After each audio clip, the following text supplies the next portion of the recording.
All right, welcome in everyone. My name is Brian Rathbone and I'm a reporter with the Bulletin out in Bend, Oregon.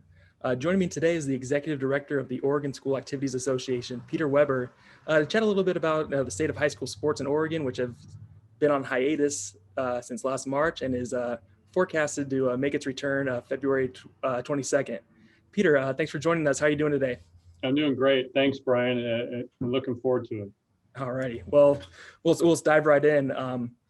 Before Christmas, Governor Brown kind of changed up the reopening guidelines for schools, and so here in Central Oregon, a lot of the schools are going to be reopening by the end of January, and a lot of other schools are kind of doing the same, whether that's in person or hybrid learning, but they're getting back into the classroom. Do you see this as kind of a good news for the high schools to kind of hit that target date of February 22nd to make its return? Well, I think it could be potentially good news. I mean, certainly anytime we can get kids back in the classroom, the in-person learning, whether it's, as you said, hybrid or fully in person, that's a positive. In terms of what it means for sports and athletics in the short term, it really doesn't have any impact or any change. But again, to your point, I believe that it does bode well for us moving forward. Again, if we can get more schools back in person, I think that's a good sign for us. The guidance that the sports are under, still is based on the county risk levels. So even though the school reopening is advisory, the sports, either indoor or outdoor for the Oregon Health Authority, is still based on the county risk levels. So that does create, potentially some issues where you could have schools that are opening back in person, but are in an extreme risk county. Kids would be going, back to school, either hybrid or all the time. But would not be able to do indoor sports, for example. So there's a couple of pieces there that they're trying to work through, but that's the guidance that we're under right now. But yes, I believe that getting more kids and more schools open is a positive for us. Is there like a threshold you guys have to kind of reach to kind of return to like the OSA sanctioned sports? Is like all the counties have to be open, or is it like, hey, February 22nd, if your county allows you, you can play. If it's not, you can't? How does that kind of work? It's a good question. We've talked about that with our board. Does there need to be a certain percentage of schools that are able to? And as of yet, we haven't done that. It's been more of kind of the approach we took in season one. If you can do it, let's do it. And certainly to that effect, with our fall sports starting in February, soccer and cross country being outdoor sports, we feel really good about those because those can occur in any county right now. So those were positive about the volleyball. Because it's indoor and we still have so many counties in the extreme risk, which prohibits indoor activities. That one's a little more concerning. We have actually increased the number of schools that could potentially do volleyball, but that's still a fairly low number. I think it was about 60 when the new guidance came out recently. So, and then obviously football still being prohibited, and that's one that we're going to need to see changed in order to move forward as a full contact activity. So that's kind of where we're at this point on that step. Mm-hmm. So sports like volleyball and football, if they can't go February 22nd, could we see them moved or canceled, or what would happen then with the fall sports? Again, I wish I had an answer for that one. We talked a lot about that with our board when we made our changes back in early December and shuffled the seasons around and those types of things that, certainly the outdoor activities, as I said, we feel good about those indoor ones or football or even basketball and wrestling later in the year that are still prohibited. If something doesn't change at that point and they're still prohibited, then what are our options? And certainly, options would include, moving them again. Options would include, for example, in football, there's been discussions, could you do a 7-on-7 or something to allow coaches and kids to be together and get out there and do something that's allowed by the governor and OHA. One option, and it's not one that we're super fond of, but one option would be those seasons just don't happen. And those are difficult decisions. So I think there's still some different things on the table. We're still hopeful that with the time, one of the reasons, we pushed things back to later in February was the idea that it would hopefully buy some time to get through the holidays, to get those case counts down, hopefully to get more counties out of the extreme risk level which would allow us to, to participate certainly in volleyball and maybe some changes in football. So Oregon, it's one of the few states, in the country that, didn't have a fall season.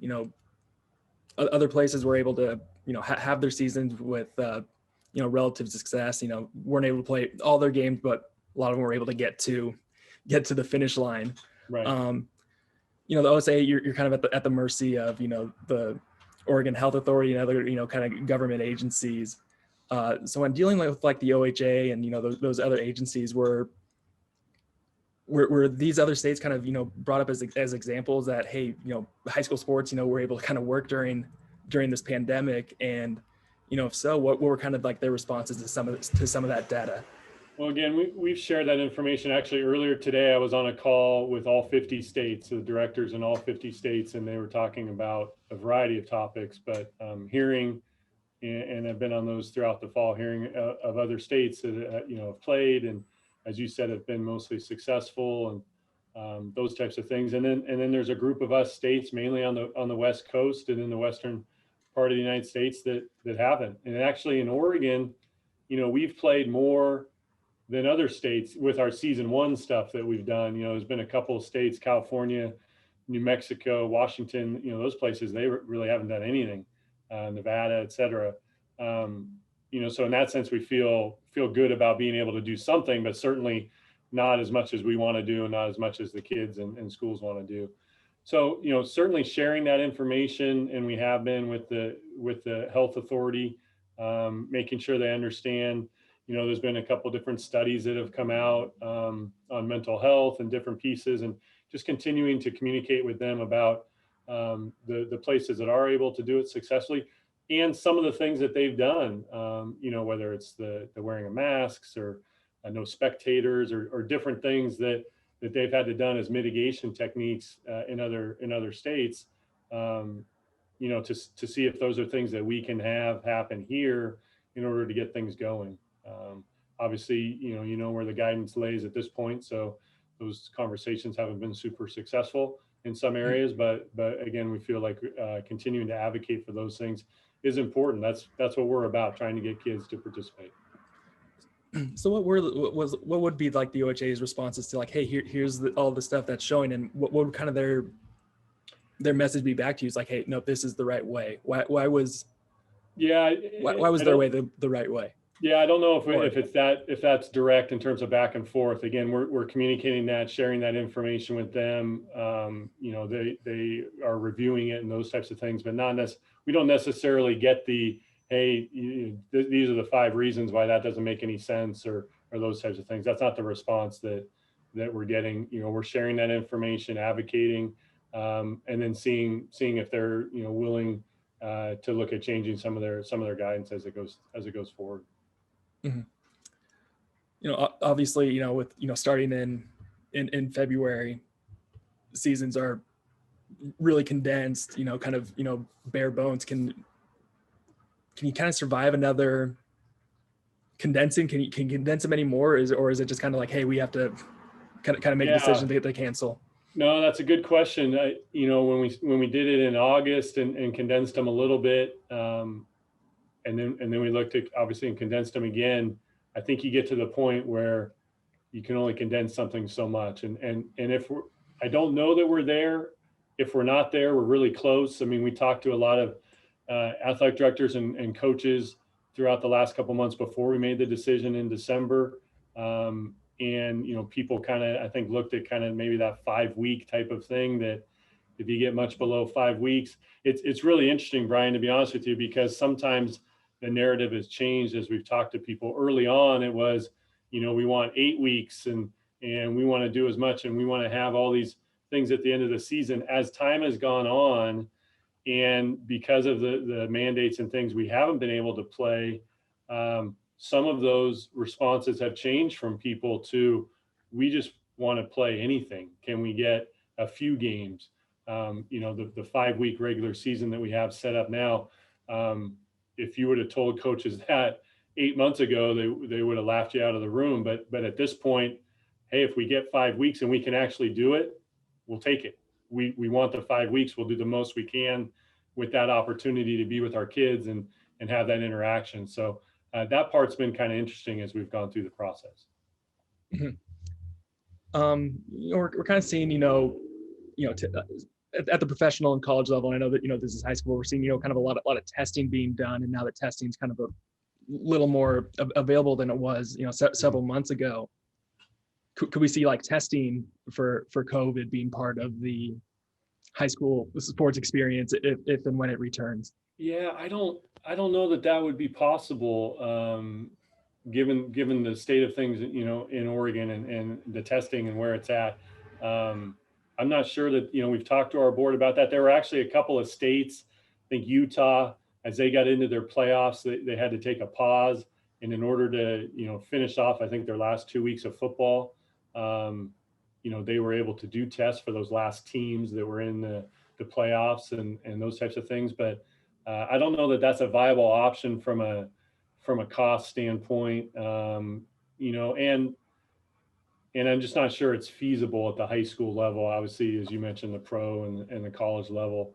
At this point, that's not something that we've really gone down that road about.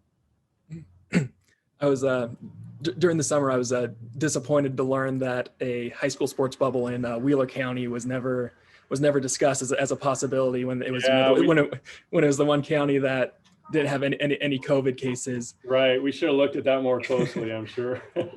During those board meetings, was there ever was there an idea or anything like that where it's just like, hey, this is crazy enough, it just might work? Yeah, there's a lot of different things that have come up over, with our contingency groups and meeting with the board, and we had our delegate assembly meeting back in October, and there's a lot of ideas out there. I will tell you that. We get a lot of emails and different things from different parts of the state, as see some of this a little bit differently, and hey, you could be doing this and you could be doing that, and not one particular one stands out for me, but there's been a lot of ideas that have been thrown our way. And again, some of them we've taken and we've used and helped to develop some of our policies, and others it's, hey, thanks a lot, we appreciate that, and we're going to move on. So do you have an example of like one of each, one that you guys actually like was used, and one that was just like, that no way? Yeah, again, not off the top of my head on the no way ones. There's been some interesting ones, I'm sure, if I sat down and thought about it. As we talk about some of the ones that we've used, we've really had a lot of discussions with other states, our neighbors, the ones who are playing, and even the ones who aren't, what they're looking at. And certainly when we first looked at kind of that 4-season approach, we had good conversations with California, who did more of a 2-season approach, with Washington, with Nevada, those places, who took similar approaches. And then even, places like Idaho and Montana and Alaska, and places that were basically, they were just rolling forward with their seasons with some changes and modifications, but again, in a different situation in terms of their guidance from the state. So much of what we found out is that there's a lot of great ideas to share, and people are willing to do it because it's important to all of us. It's important to our school communities, it's important to our state, and really to our region, to try and get these kids back playing. You brought up California, and they kind of had that 2-season, and this kind of goes back to condensing seasons like even more here. Could you guys kind of alter course and go from, hey, the 4 seasons, well, I guess now probably more 3 seasons, like, right, hey, let's give these guys longer seasons, but at that point, you got to have athletes and in some cases coaches choose which sport to play. Yeah, and we looked actually long and hard at that when we made the decision in December. We had talked with the board. We meet with them in work sessions every couple of weeks just to kind of update, hey, what's the latest and this and that. And we had conversations. We'd had conversations with some of our contingency groups, gotten some feedback from schools on kind of that California 2-season approach or the 3-season. Obviously, in a 2-season, there are longer seasons. There is stacking, and we presented kind of both options to the board. And there's pros and cons to all of it. I mean, the one that we ended up going with, the 3-season, it's not a perfect system by any stretch. I mean, that you've looked at it. We feel like it's a good system, but there's issues with it. And ultimately, I think as they looked at the two two season approach, they felt like the stacking, especially with our 1A through 4A schools and how they have to share the athletes, across different and multiple sports, they envision more issues with that. Now that being said, if we get to February and things maybe haven't changed, then again, not that we want to change things every couple of weeks, but I think our board has shown over the course of this since last March that they're willing to look at a bunch of ideas, and if things need to change course and they think that's a better course, then it at least be considered and maybe implemented. Yeah, right now I think you'd be hard pressed to find someone who isn't missing high school sports in some capacity. From players, coaches, parents, just people in community, people who cover high school sports are missing them as well. What do you miss about high school sports and over the last like 8 months? Is there anything that special about high school sports that you're just kind of missing right now? Well, there's in my mind there's so many things that are special about high school sports and activities, and I'm obviously I'm a big sports guy. I have 2 sons, one who's a freshman in high school this year, and it's for me. I mean, the games are great, and I love to go watch sports and things like that. But for me, it's about everything that goes around that. So being at a contest, watching the teams, watching the coaches, watching the cheerleaders and the bands, and how all those groups interact and communities come together. To me, that's the real beauty and the energy that I thrive on, and in terms of high school activities. I just think they're outstanding. I mean, I'm a product of high school sports and activities. My kids, as I said, I have a freshman, I have a younger son too, and they participate in those activities as well. And it's just, I think it's such a vital part of a community, and therefore a vital part of each of these students and their lives. And we need to continue to do what we can to try and bring it back for them. All right, Peter, this is my final question for you. You just mentioned you're a product of high school sports, and if my memory serves me correctly, you went to Central Catholic. I did. Is there a moment from your high school career that all these years later that still just kind of pops into your head every once in a while, just kind of being around high school sports? Yeah, have some great memories. It was fortunate enough when I was in high school, our basketball team that I played on, we were able to advance and play at the old Memorial Coliseum in the championships, and that was a lot of fun. I think we got 7th place maybe, but we played all 4 days in the tournament at that time, and played in the soccer and golf state championships. But for me, it wasn't so much about the games or winning or losing. As I look back on it, when I was in it, it was probably a lot more about winning and losing. But just being able to be around friends and some great coaches and all that went with that are really special memories.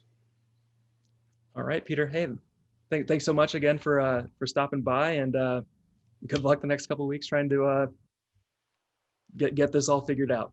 Yeah, we're working on it. Absolutely. Thanks, Brian. All right, absolutely.